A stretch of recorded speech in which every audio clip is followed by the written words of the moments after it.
आज हम इस वीडियो में सीखेंगे कि चिन्मय का विलोम शब्द क्या होता है, इसका अर्थ क्या होता है और साथ में हम कुछ उदाहरण वाक्यों से भी इसे और अच्छे से समझेंगे। तो सबसे पहले चिन्मय का अर्थ समझते हैं।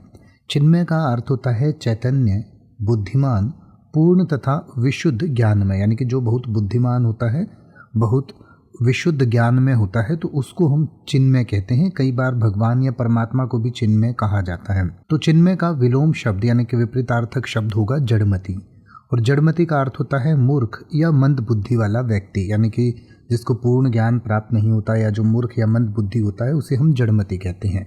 तो चिन्मय का विलोम शब्द यानी विपरीतार्थक शब्द होगा जड़मति।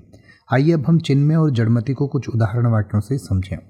जैसे कि आप ये कह सकते हैं कि ध्यान और साधना से व्यक्ति चिन्मय बन सकता है, या फिर आप कह सकते हैं चिन्मय आत्मा सभी जीवों में विद्यमान होती है, या फिर आप कह सकते हैं कि उसकी जड़मति सोच ने उसे कई बार समस्याओं में डाला, या फिर आप कह सकते हैं जड़मति व्यक्तियों के साथ बातचीत करना कभी कभी चुनौतीपूर्ण हो सकता है।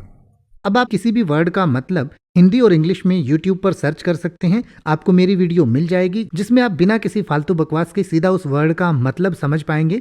तो ऐसी ही वीडियोस को देखते रहने के लिए चैनल को सब्सक्राइब करें और बेल आइकन को प्रेस करें।